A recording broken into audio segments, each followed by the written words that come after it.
Hey guys, in today's video, I bring you the moving story of Dr. Cassandra Wren, a skeptical scientist who died, found Jesus, and came back with surprising revelations about heaven, the destiny of souls, and the transformative power of love. What she experienced will change her outlook on life forever. So, leave your like, subscribe to the channel, and activate the bell so you don't miss any stories like this. Let's get started.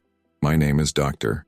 Cassandra Wren, and I am a biology and chemistry professor in a small university town in the interior of the United States. For as long as I can remember, I have always been a logical person. The world always made more sense to me when I was in a laboratory, surrounded by scientific experiments and theories. Life, for me, was a series of chemical reactions, a series of calculations and laws that, if followed correctly, could explain anything, even death. I never put much stock in things that couldn't be measured or proven. It was an ordinary autumn morning when the change happened. I woke up early, as usual, and went for my morning run. The sun was still faint on the horizon, and the fresh air made my lungs expand with pleasure. I've always prided myself on my health, my discipline, and how I controlled every aspect of my life. But that morning, something was wrong. I felt a strong pain in my chest, as if someone had squeezed my heart with extraordinary force. My body suddenly rebelled, and before I could understand what was happening, the pain was replaced by a feeling of absolute cold. I felt like everything around me started to disappear. The sound of running, the wind in my hair, even the beat of my own heart, everything dissolved into a profound silence. I knew something was wrong, but the feeling of disconnection from the outside world was surreal. My body was failing, but my mind was still clear. It was an indescribable peace, as if everything had finally made sense. The fear that normally accompanies the idea of death was not present. On the contrary, there was a calm acceptance that something much bigger was about to happen. As a scientist, I always believed that death was the end. I never imagined there could be anything after her. But now, as I watched my own body lying in the street, it seemed that death was not the end, but only the beginning of something incomprehensible and beautiful. I felt something pulling me out of myself. I looked down and saw the rescuers rushing in, trying to revive me, but I was distant, floating above my body, observing the scene with a tranquility that was strangely comforting. There was no pain, there was no fear, just immense peace. The sensation of floating was as if my body had become light, weightless, like a sheet of paper being carried by the wind. I was above the scene, watching the rescuers with their quick, coordinated movements. They were rushing, trying to bring my body back, but I knew I wasn't there anymore. Their bodies felt distant, as if I were watching it all in a movie. I didn't feel pain or tension. There was just a deep peace, as if all the answers I had sought throughout my life were all around me, waiting to be revealed. I looked at my hands, or what must have been my hands, but there was no physical form. I was just being. The concept of I had dissolved. It was no longer a person in a body, but a feeling of pure consciousness. There are not enough words to describe this feeling. It was as if I was at the center of the universe but at the same time, at peace with my insignificance. There was no rush. There was no need to rush things. It was as if time had dissolved into a vast eternity. At some point, I realized that the environment around me was changing. The peace that surrounded me began to transform into something more. A tunnel, a dark tunnel, but with a distant light shining in the background, like a star. The light was not blinding, but soft and welcoming. She wasn't calling me, but for some reason I knew I should go to her. The curiosity was overwhelming, and I began to move toward the light effortlessly. It was as if I was being pulled by an invisible force, a force that felt more natural than anything I had ever experienced. As I advanced through the tunnel, the darkness around me seemed to dissolve, and the light increased as I approached. The tunnel had no visible end, but the sensation of travel was more of acceleration than of physical movement. I felt like I was going fast, but somehow I didn't feel rushed. It was as if she was being guided by something that she knew exactly what to do and where to go. And then, when I thought the light would swallow me completely, a feeling of softness came over me, as if I were being welcomed by a hug of warmth and welcome. Finally, the light completely enveloped me, and I was transported to something I could not describe as a place, but as a dimension of pure beauty and harmony. When the light finally enveloped me completely, I was greeted by a feeling of absolute serenity. The place I found was like nothing I've ever seen on Earth. I knew I was not in a physical place, but in a dimension of pure essence, where everything seemed to be in perfect harmony. The air, if I could call it air, was filled with a sweet and welcoming fragrance, like a mixture of never-before-seen flowers, and a soft melody that played in my soul. There was no audible sound, but vibrant music seemed to emanate from the environment itself, as if everything around me was singing in unison. In front of me, fields stretched as far as my vision could see. The colors of the flowers were something I could never describe accurately. There were colors that never existed in my reality, but somehow made perfect sense to me there. Each flower was unique, but they were all linked by an invisible force. The ground was not earth, but a luminous substance that seemed to move gently beneath my feet, as if the ground were alive and pulsing with the energy of the place. It was also beautiful, a paradise where time seemed to not exist. I felt a profound peace that transcended any human understanding. I no longer had worries, fears, or insecurities. I was just there, being enveloped by a sense of belonging and welcome that I had never experienced in my entire life. As I observed the landscape around me, I felt a presence. A familiar figure approached me, and my heart, or whatever it was, instantly warmed. It was my grandmother, Eleanor. I immediately recognized his energy, but it wasn't the Eleanor I remembered. The woman in front of me was radiant, her skin luminous and young, her hair now silver, but without the marks of age that she carried when she left. She was so full of life and vitality, as if time had no effect on her there. She smiled at me with a smile full of love, and I felt a rush of intense emotions. The longing I had felt for her over the years seemed to disappear there, replaced by a deep connection that transcended any concept of time or distance. "Cassandra, darling, you're here," she said with a softness that made me feel at home. Her voice was like a caress on my soul, and I embraced her with my mind, feeling the lightness of her presence. "Eleanor, it's you," I said, voice shaking, full of emotion, even though I knew words weren't necessary here. The communication between us was of a different nature, deeper, more intuitive. "Are you okay? How is that possible?" "Yes, my dear, I am fine, and so are you. But before you return, there is something you need to see, something that will change your outlook forever." She made a gentle gesture with her hand, indicating that he should follow her. I knew my journey was just beginning, and with each step I took, a part of me began to understand that I was about to learn something profound and transformative. Eleanor led me along a golden path that stretched out in front of us, lined with trees with silvery leaves that seemed to shine with a light of their own.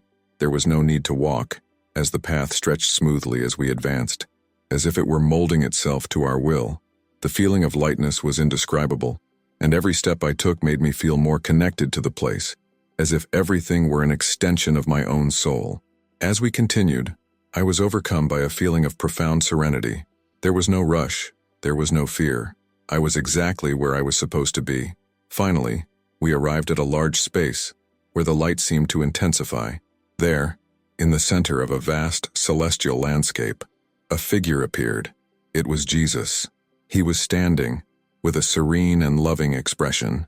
His eyes reflected a deep wisdom, as if everything that had happened, everything that would happen, and all of humanity's issues were clearly understood by him.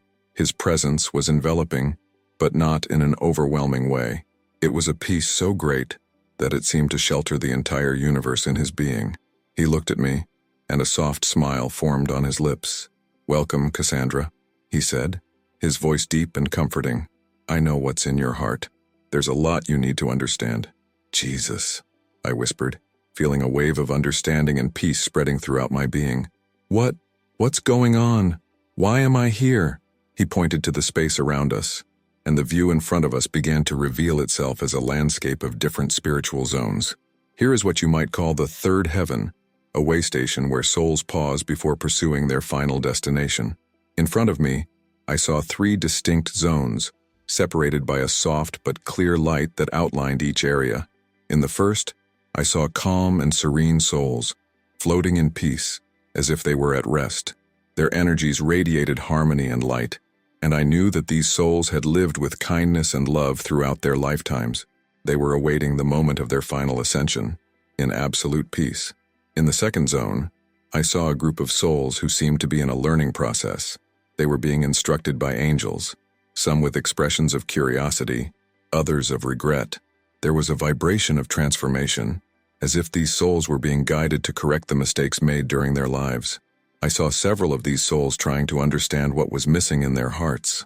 It was not a place of punishment, but rather a place of opportunity, where mistakes were corrected through love and forgiveness.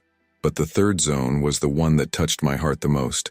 There, in soft darkness, I saw my cousin Lucas. He was isolated in a dark environment without physical suffering, but with an aura of disconnection. Lucas had strayed from love and kindness during his life and was in a state of isolation, separated from other souls. But contrary to what I imagined, he was not alone. Angels were all around him, trying to guide him back to the light. But he's lost, I murmured, my voice full of worry. No, Cassandra, Jesus replied, with a calm that surprised me. No soul is lost forever. Even in the darkness, there is always the chance for redemption. The light never gives up. I remained silent, watching Lucas and the other souls, reflecting on the power of love and light that transcends even the deepest flaws. I understood in that moment that all souls, regardless of their past choices, have the chance to evolve, to grow, and to find peace. But that depended on the decision to seek love, and that brought me a sense of deep relief. No soul was beyond redemption. As images of souls in different stages of evolution unfolded before me, I felt increasingly immersed in the lessons Jesus was sharing. Each zone of the third heaven represented a facet of the spiritual journey. But what touched me most was not just the spectacle of redemption and learning, but the personal encounters that took place there, before my own eyes.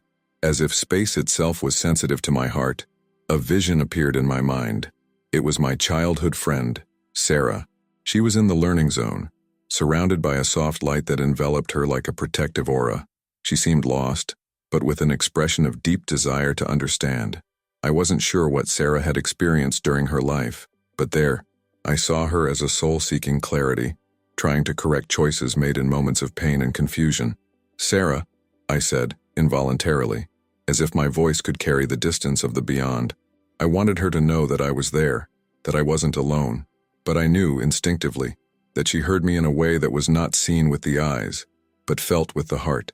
Jesus looked at me and smiled softly. This is your friend's soul. She is in a process of learning, of healing. What you must understand is that all souls have their time. Love, patience, are fundamental to their progress. When you love, you help not only yourself, but all the souls around you. My vision was gently altered, and now, instead of Sarah, I saw Lucas once again. He was in his dark zone, but his expression was different from the last time I saw him. He seemed calmer, as if the angels around him were actually making progress with him. He was no longer alone in the void. There was a movement in his aura, as if he was beginning to hear the whispers of light, trying to understand the love that was offered to him. A wave of compassion flooded my heart. He's listening. He's going to find the light. Yes, said Jesus, with a gentle smile, but he must choose the light for himself. No one can force a soul to evolve, but all are guided with love. Each soul has its own journey. Cassandra. As he spoke, Lucas's vision began to expand, and he was now surrounded by a faint light that seemed to flow toward him, as if he were slowly approaching a transformative choice. Seeing it this way, a very important idea stuck in my mind. Love and redemption didn't happen in the blink of an eye. They were slow, often imperceptible, but profoundly powerful processes. And it made me reflect on my own life, on my own choices. I am a logical, rational person, always basing my decisions on what is tangible and measurable. But what I was seeing here was not measurable. It was a heart and soul experience, something that transcended any attempt at scientific analysis. I saw, clearly now, that all of our choices, especially those based on love, kindness, forgiveness, were what shaped our destiny, not just in life, but in each reincarnation, in each passage through the third heaven. Every action we take, Cassandra, is intertwined with the journey of others, Jesus said, as if he could read my thoughts. Love isn't just for you, it's for everyone. These words resonated deeply within me. Now I understood in a visceral way that the true mission of all of us was not just to find our own path, but to help others find theirs. And that was more important than any academic title, any scientific discovery. It was love that ultimately defines a soul's journey. Time, or the absence of it, seemed not to exist in that celestial realm. With each passing moment, more and more I found myself absorbing the wisdom Jesus shared. His presence was calming, but his words, full of depth, reached me in a powerful and transformative way. We were walking through a serene landscape, where the light of the third heaven blended gently with the darkness, creating a contrast that, instead of causing fear, brought a sense of balance. It was the perfect reflection of what he was teaching me, the harmony between love and life's challenges. As we walked, he told me about the love, not as a simple emotion, but as the essence of existence. A love, he said, is not just a feeling you have for someone, but a force that transcends the barriers of time, space, and matter. It is the energy that connects all things, from the smallest particle to the stars in the sky. When you love, you're not just doing something nice for someone else. You're aligning yourself with the cosmos itself. These words remained immutably imprinted in my mind. Love was not something superficial or ephemeral. It was the force that sustained all creation, the reason we existed, the reason life, death, and even the afterlife made sense. But then, Jesus turned to me with a deep look, as if he was seeing me in a way no one had ever seen me before. "You seek logical answers to everything, Cassandra," he said, and a feeling of vulnerability washed over me. "But the truth cannot be limited by your rational mind. True understanding comes from the heart. You need to learn to live from it." I don't know how," I replied, my voice low, reflecting a weakness I had never allowed in myself before. As a scientist, I have always prided myself on my ability to understand the world in concrete terms. But there, in the realm of light, everything I believed to be true was being questioned. Jesus smiled softly, as if he already knew the doubts I had. "The heart is not against the mind, Cassandra. They are complements. The mind is your tool for understanding matter, science. The heart is your tool for understanding the soul, spirituality. Both can coexist in harmony." And those words, so simple and profound, changed everything. I realized that the soul's true journey was not about denying logic or scientific discoveries, but about integrating these two forces, reason and love, into a deeper understanding of life and the universe. Love, in a way I had never imagined, was the key to unlocking human potential, to guiding us through the complexity of life. The conversation with Jesus continued, and he explained to me how kindness and the forgiveness are essential for spiritual evolution. He showed me how, even in our earthly lives, every act of kindness, every choice to forgive rather than judge, brings us closer to the true light. Forgiveness, he said, is not just a gift you give to others. It is a gift you give to yourself. When you forgive, you free yourself from the chains of the past and make room for soul growth. I knew these lessons were not just for me, but for everyone. Kindness and forgiveness were not just abstract spiritual concepts. They were, in fact, the most powerful forces that would guide humanity towards a more harmonious future. And it was at that moment that he told me about the judgment. "A judgment is not punitive," he explained. "It is not to punish. Judgment is an opportunity for absolute clarity. In passing through it, the soul sees the impact of its actions and can choose a path of growth, rather than cling to regret or guilt. Remember, Cassandra, no one is condemned forever." This touched me deeply. As someone who had been raised with the belief that judgment was something punishing, something that brought pain and fear, these words transformed my understanding of everything. There was no definitive conviction. There was only room to learn, grow, and change. And finally, he spoke about the spiritual diversity. "I am Jesus, but I can be recognized in many ways, in many cultures and religions. What matters is not the form I take, but the love I share with all creatures. Light and love transcend human barriers of belief." These words reinforced the idea that all religions, all beliefs, were different paths that led to the same truth. Divine love was universal, and he was the ultimate expression of that love.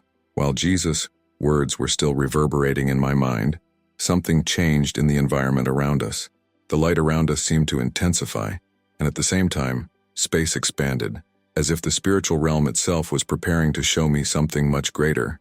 I didn't know exactly what I was about to see, but a feeling of anticipation washed over me, as if a profound revelation was about to happen. Jesus looked at me with a serene countenance, but there was something in his eyes that suggested that what he was about to show would not be easy to understand, but was crucial to my mission. He reached out his hand and in one smooth movement, caused the reality around us to transform. The colors of the celestial landscape faded, giving way to a vision that seemed to come from a distant, yet somehow very familiar place. In front of me, Earth appeared, but not the Earth I knew. It was a version of our planet at a tipping point. What I saw was a world on the verge of great change, but a change that would depend on the choices people made. I saw cities, countries, and cultures around the world, but what caught my attention was a sense of growing disharmony. In some areas, I saw a struggle for resources, where people were moving further and further away from each other, blinded by greed and fear. Elsewhere, nature seemed to be recovering, as if the planet was trying to regenerate itself, but this regeneration was not guaranteed. It was a constant struggle between destruction and healing. Jesus spoke, his voice now deep and serious, as if the weight of what I was seeing was also weighing on him. The future of humanity is at a critical point, Cassandra. The Earth is in a delicate balance, a moment of decision. The choices humanity makes now will determine whether it moves toward harmony or chaos. I didn't know what else to expect, but a wave of understanding washed over me. I saw destruction, but also hope. There was a possible path, but it required action. Humanity was faced with a choice. I saw people coming together in some areas, working together for a common good. In others, however, division and discord were deepening.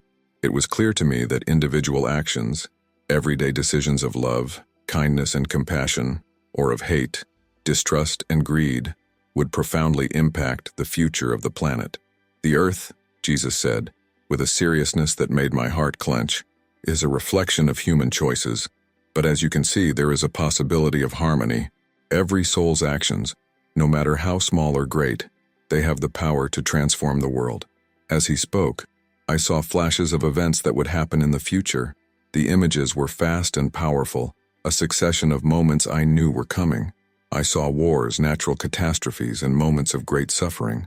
But alongside these visions, I also saw moments of true compassion and unity. I saw groups of people working together to heal the planet, caring for each other, spreading love and wisdom. You have a role to play, Cassandra, he continued. Each of you, in your small daily choices, has the power to change the trajectory of the future. What you do with the present will shape the future. Love and kindness are the only forces that can combat what lies ahead. Come.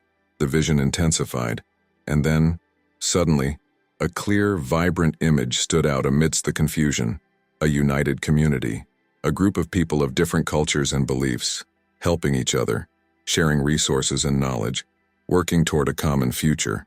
I saw this as a real possibility, something that could happen if humanity decided to make conscious, compassionate choices. And it's not too late, said Jesus, counted with a calm smile. But choices need to be made now, and those choices start with you. They start with each of us. I felt a tremendous responsibility in my heart, as if the future of many souls were in my hands. He knew that although it was an arduous task, hope was not lost. Humanity still had the chance to make the right choices and follow the path of light. I knew this message was not just for me, but for everyone. We needed to look within, cultivate love and kindness in our hearts, and act in accordance with these principles. The world, the earth, humanity, everything was interconnected, and the choices we made, as individuals and as a collective, would shape future reality. When the vision finally dissipated, I was back in the soft, comforting light of third heaven, but something inside me had changed forever. The lesson Jesus had given me about individual and collective choices, about the importance of love and kindness, had taken deep root within me. The notion that every act, no matter how small, could affect the future in a big way, left me astonished and at the same time enlightened. I was no longer seeing life as just a series of scientific events or a sequence of logical causes and effects. I was beginning to realize the immense web of spiritual connections that link every human being, every action, to something greater. Upon returning to my body, the shock was almost palpable. The feeling of warmth, of immersion in the physical, was a stark contrast to the serenity I had experienced in the spiritual realm. I was back in human reality, in my physical body, but something in my heart was different. When I opened my eyes, I saw the faces of the rescuers, and my vision began to slowly focus on the room around me. But my mind was elsewhere. My heart was still pounding, but no longer from fear or panic. I felt a sense of clarity that I had never experienced before. Death was not something to fear. Death was a transition, a stage of learning, a new beginning.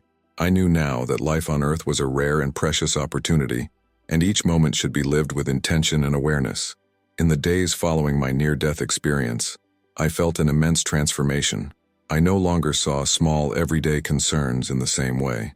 Everything that once seemed urgent and important, worries about work, the need to succeed, career goals, became secondary. My mission was different. Life was not about achieving material goals, but about living compassionately and learning from others. I was seeing the world from a completely new perspective. Every person I met, every student I taught, every act of kindness I could offer, it all had a weight and purpose that I didn't understand before. Suddenly, every little interaction had a depth I had never realized. A stranger's smile, a student's attentive gaze, the simple act of stopping to help someone, all of this became meaningful. I understood that these little things, these gestures of love, were what really shaped my journey and the journey of everyone around me. I found myself searching for more of these connections, for more moments of genuine empathy, and I soon realized that this desire was not isolated to me. Many others were seeking, in some way, the same. Over time, my scientific approach also transformed. I have always been skeptical, looking for concrete evidence and empirical proof. But now, with a new perspective, I realized that science and spirituality were not opposites, as I had always imagined. They could coexist, complement each other. Science helped me understand the material world, while spirituality offered me a deeper, more comprehensive view of life, love, and the universe. In my classes, I began to share with students something I never imagined I would do: the idea that scientific logic and spiritual intuition could go hand in hand. I wasn't forcing them to believe you, but I was opening space for them to consider the unknown, for them to embrace the idea that while science can explain the how, spirituality can help understand the why. I knew this change in myself was not just about adopting a new outlook on life, but also about helping others do the same. It was about encouraging students to think beyond what was tangible, to realize the importance of love, forgiveness, and small daily choices. And who knows, maybe they too would find a way to connect with something bigger than themselves, just like I had done. As my life began to reflect the internal changes I experienced during my near-death experience, a new understanding of universal love took shape in my heart. It was no longer an abstract concept or distant moral value. Love was now something tangible, something I interacted with constantly. I felt it in every act of kindness, in every interaction with others, and in every thought that created peace and harmony within me.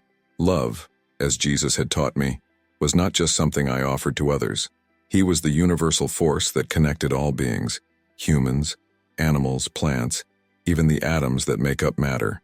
This idea of deep interconnection became even clearer to me as I began to observe my relationship with the world around me. Everything that was part of this universe was interconnected in some way, and the choices we made affected the whole. Every small gesture of kindness, every moment of compassion, reverberated through that cosmic fabric, creating a ripple of positive impact. I also began to understand that this love was not an ephemeral feeling or a moral obligation. He was the essence of our very existence. I realized that when we distance ourselves from this essence, whether through selfishness, anger, or fear, we begin to lose touch with what really matters. It was as if a huge curtain was pulled back from before my eyes, and I was finally able to see the big picture of life. All of the human suffering, all of the chaos I see in the world, was rooted in our disconnection from this universal love. I also began to understand that, just like human beings, animals, they were also part of this network of eternal love. When I looked at my cat, my childhood memories, or even my students' pets, I felt a deep connection to them, as if their souls were intertwined with mine and all other forms of life. This spiritual bond was not limited to humans, as I had assumed before. Animals, in a way that was difficult to express in words, also had souls, and the way we related to them affected our own spiritual development. And then came the final realization about the reincarnation cycle. I was always skeptical about the idea of reincarnation until I was touched by it during my spiritual journey. I realized that the relationships we cultivated, the bonds we formed, were not just temporary, but could transcend time and space. Souls meet throughout their lives, assuming different roles in different circumstances, with the aim of learning, evolving, and growing. Each life was an opportunity to learn spiritual lessons, and the people who crossed our path were not random. They were, often, those with whom we had already had relationships in past lives, with whom we shared a bond of mutual learning. My relationship with my own family, and with those who had crossed my path throughout my life, also began to make more sense. I no longer saw them as independent beings, but as souls in a continuous process of evolution, who were all linked by the same network of universal love. This understanding gave me a new perspective on forgiveness. I saw that by forgiving someone, I was not only freeing the other person, but also myself. I was allowing the energy of love to flow freely, without the blockages we create through anger and pain. The forgiveness, it wasn't just an act of kindness, it was a spiritual necessity. Every time I held on to resentment or anger, I was moving away from the true essence of love. Forgiveness released blocked energy and connected me back to the flow of life, the flow of the universe. Over time, this practice of forgiveness extended to everyone, even those I considered enemies, or those who hurt me. I began to see that we were all on the same path, struggling to find light and inner peace. And by forgiving, I also freed myself from the bonds of the past, allowing my soul to continue its journey without the burdens of the past. Those teachings about universal love have become the basis of everything I now do. I knew that while the world might seem chaotic and disordered, the true force of the universe, love, would never cease to exist. He is the force that holds everything together, and by aligning ourselves with him, we can transform our own lives and, eventually, the world around us. The experience I lived, the journey into the light and the deep understanding of universal love, was not just a lesson for me. It was a message that needed to be shared. I could no longer live life the same way, just looking for tangible results or goals that, deep down, seemed empty to me.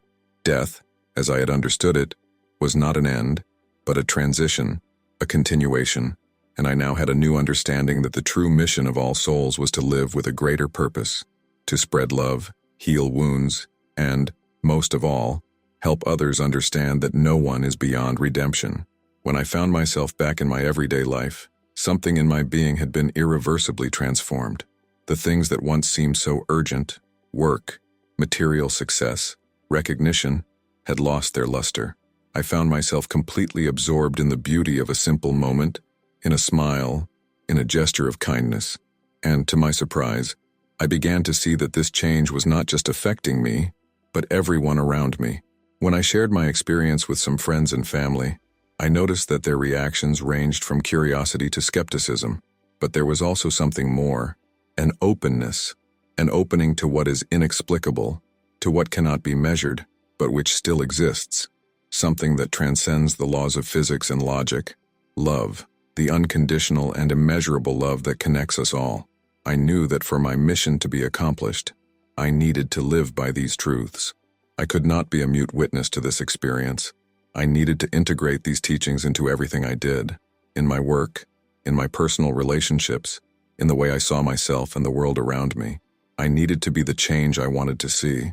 Death, which had once frightened me, was now not a threat, but a reminder that each day in life was a rare opportunity to do good, to grow spiritually, and to help others do the same.